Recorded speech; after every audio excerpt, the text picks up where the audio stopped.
জয়গুরু খামখেয়ালি প্রাণ চ্যানেলে আপনাদের স্বাগত। আজ আমরা পড়ব একটি অবিস্মরণীয় ভক্ত সম্মিলনীর স্মৃতি। লিখছেন শ্রী রবীন্দ্রচন্দ্র রায়। জয়গুরু। 1334 সনের অনুরূপ ভক্ত সম্মিলনী হয়েছিল 1335 সনে ভাওয়াল পরগনায় মধ্যবাংলা সারস্বত আশ্রমে। সেই সম্মিলনীর কথা 1391 সনের আর্যদর্পণে একটি অবিস্মরণীয় ভক্ত সম্মিলনীর স্মৃতি শিরোনামে প্রকাশ হয়।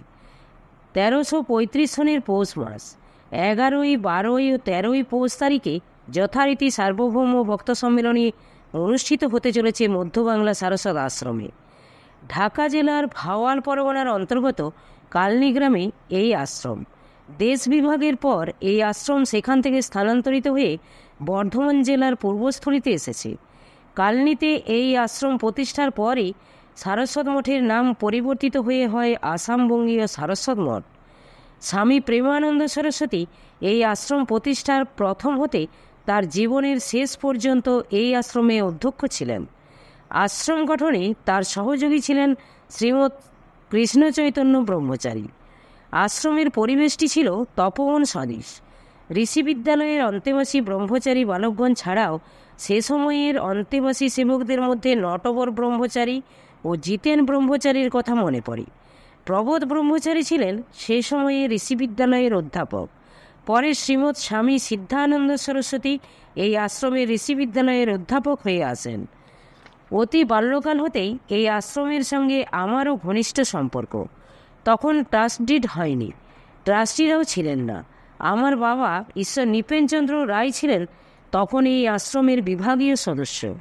তার উপর শ্রী শ্রী ঠাকুরের নির্দেশ ছিল অন্তত মাসে একবার আশ্রম পরিদর্শন করা এবং ঋষি বিদ্যালয়ে ছাত্রদের স্বাস্থ্য বিষয়ে অনুসন্ধান ও প্রয়োজন বোধে তাদের চিকিৎসার ব্যবস্থা করা।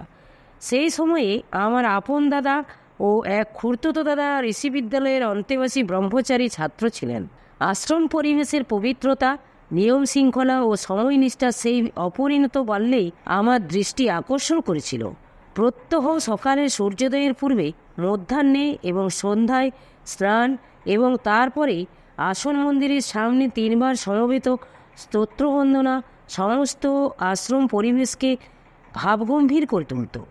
নির্দিষ্ট সময়ে প্রতিটি কাজ অনুষ্ঠিত হতো। আশ্রমের সেই শান্ত পবিত্র ভাবগম্ভীর পরিবেশের স্মৃতি আজও আমার মনে অম্লান হয়ে আছে। নিয়ম শৃঙ্খলায় কঠোর ব্যক্তিত্ব সম্পন্ন আশ্রমাধ্যক্ষ স্বামী প্রেমানন্দের সেই সময়ের চেহারা আজও স্পষ্ট মনে করতে পারি। সম্মিলনীর সময় ঘনিয়ে এলো। প্রেমানন্দ মহারাজও কৃষ্ণচৈতন্য ব্রহ্মচারীর ঘন ঘন ঢাকায় যাতায়াত ও বাবার সঙ্গে বিভিন্ন বিষয়ে পরামর্শে বুঝলাম সম্মিলনীর আর দেরি নেই। অলৌকিকভাবে নির্দেশ পেয়ে ঠাকুরের কাছে দীক্ষিত হয়েছেন কিছুদিন পূর্বে বস্তারের রাজা সাহেব প্রফুল্লচন্দ্র ভঞ্জদেব। তিনিও এই সম্মেলনীতে যোগদান করবেন এরূপ শুনতে পেলাম। শুধু তাই নয়, তিনি নাকি আমাদের বাড়ি হয়ে বাবার সঙ্গে আশ্রমে যাবেন। কৌতূহল ও আনন্দে প্রাণ ভরে উঠল। প্রতীক্ষায় দিন গুনতে লাগলাম। রাজার রাজা ঠাকুর মহারাজ সম্মিলনীর কয়েকদিন পূর্বে প্রতি বছরের মতো সেবারও আমাদের বাড়িতে আগমন করলেন। প্রকৃতপক্ষে সম্মেলনীর সূচনা আমাদের বাড়িতেই হলো, কারণ তখনই আমাদের বাড়িতে শ্রী শ্রী ঠাকুরের শুভাগমন হতো। ভক্তবৃন্দের সমাগম ও আনন্দ হিল্লোলে তখনই আমাদের বাড়ি ভক্ত সম্মিলনী ক্ষেত্রের মতো রূপ ধারণ করত। যতদূর মনে পড়ে তখন ঠাকুরের একান্ত সেবক ছিলেন শ্রীমৎ ঠাকুরদাস ব্রহ্মচারী।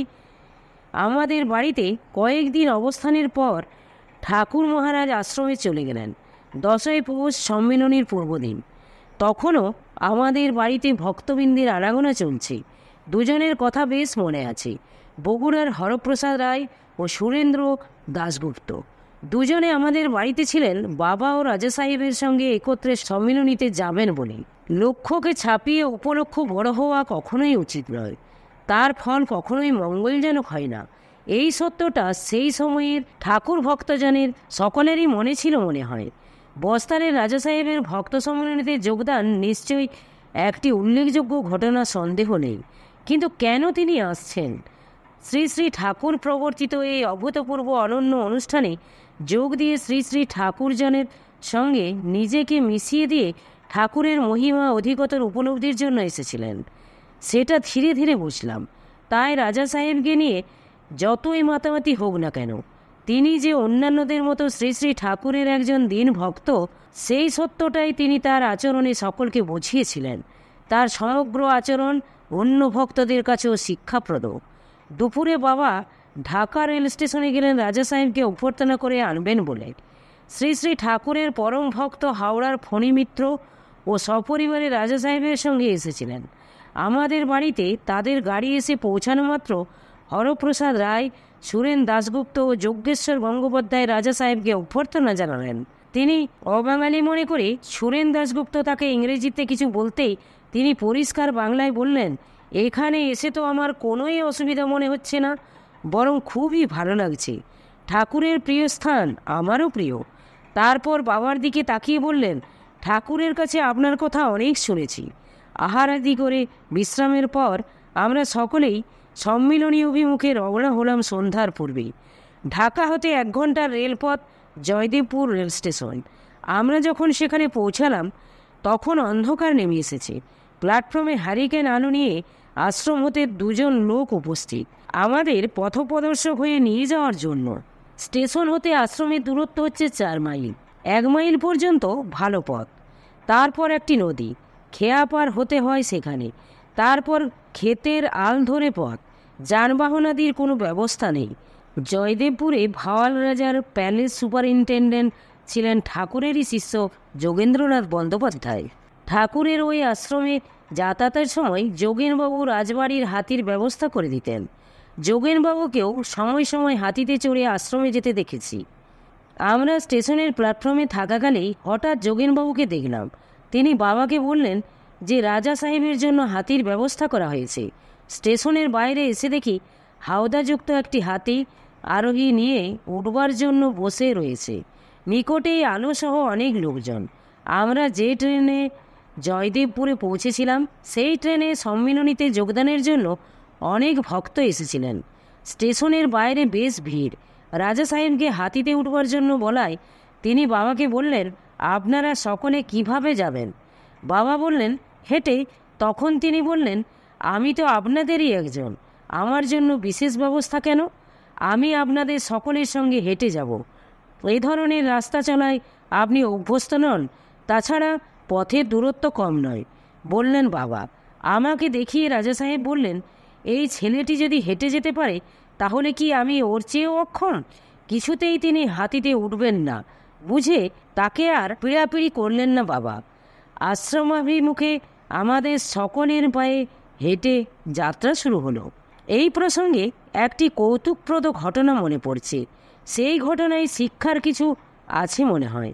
আভিজাত্য গর্বে গর্বিত 3 জন তথাকথিত ভক্ত সম্মিলনীর 2য় দিনে সম্মিলনীতে তাদের উপস্থিতি সকলকে দেখাবার জন্য সকালে যেয়ে বিকালে ফিরে আসার উদ্দেশ্যে জয়দেবপুর হতে সেই হাতির পিঠে চড়ে আশ্রমাভিমুখে রওনা হয়েছিলেন। শীতের স্বল্প পরিসর অগভীর আশ্রম পথের সেই নদী হাতি হেঁটেই পার হয়ে যায়।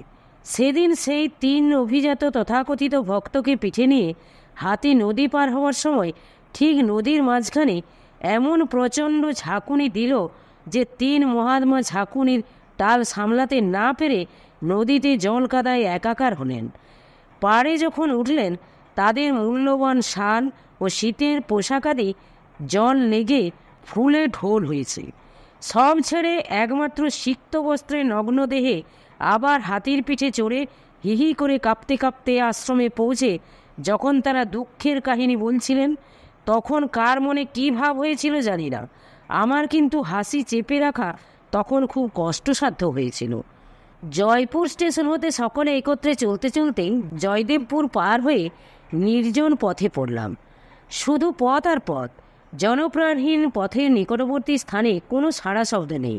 নিঝুম নিস্তব্ধ রাত্রি, শীতের কুয়াশায় ঝাপসা, ঊর্ধ্বে আকাশ জোড়া নক্ষত্রের মেলা, নিচে নিঃশব্দ পথচারী একদল তীর্থযাত্রী। তীর্থযাত্রী ওই কি, নিগমাশ্রিত জনগণের নিকটে কুম্ভ মেলা সদৃশ হচ্ছে এই সার্বভৌম ভক্ত সম্মিলনী। গুরু দর্শন, গুরু ভাতা দর্শন, গুরু কৃপা উপলব্ধির কথা শোনা ও বলা, আচার আচরণে সকল বৈষম্য দূরীভূত হয়ে বহুর মধ্যে ঐক্যের প্রতিষ্ঠা, অন্তরে স্বতঃস্ফূর্ত প্রেমের স্বচ্ছ প্রকাশ, পরস্পরের মিলনানন্দে। সব মিলে 3 দিনের এই আনন্দ সাগরে অবগাহন এক দুর্লভ দিব্য আনন্দ প্রাপ্তির সাধনা। হঠাৎ কে যেন জয়গুরু নিয়ে গান শুরু করলেন। সে যুগে জয়গুরু অবলম্বনে ছন্দবদ্ধ কীর্তন রচিত হয়নি। শুধু জয়গুরু মহামন্ত্র নাম কীর্তনের মহিমা ও জাদুতে ক্ষণিকের মধ্যেই সকলে আচ্ছন্ন হয়ে গেলেন। পথ চলা ক্লান্তি ও কনকনে শীতে আমার 2 পা আড়ষ্ট হয়ে এসেছিল, কিন্তু জয়গুরু কীর্তন শোনার সঙ্গে সঙ্গে আমার মন ওই নাম গানের মধ্যে ডুবে গেল। সব শ্রান্তি ক্লান্তি ভুলে গেলাম। এক কণ্ঠের গানের সঙ্গে বহু কণ্ঠ মিলিত হলো। নির্জন পথ জয়গুরু সঙ্গীত মুখরিত হয়ে উঠল। কিভাবে সময় কেটে গেল জানি না। হঠাৎ খোল করতালের অস্পষ্ট ধ্বনি ভেসে এলো কানে। ক্রমশ সেই শব্দ স্পষ্ট হয়ে স্পষ্টতর হয়ে সুস্পষ্ট হয়ে উঠল। আমরা পৌঁছে গেছি আশ্রমে। জয়গুরু ধ্বনিতে তখন আশ্রমের আকাশ বাতাস মুখরিত। জয়গুরু জয়গুরু। আজ এই পর্যন্তই। যদি আপনাদের ভালো লেগে থাকে তাহলে চ্যানেলটিকে সাবস্ক্রাইব করে সাথে থাকবেন। জয়গুরু জয়গুরু। পরবর্তী অংশ অন্য কোনো দিন।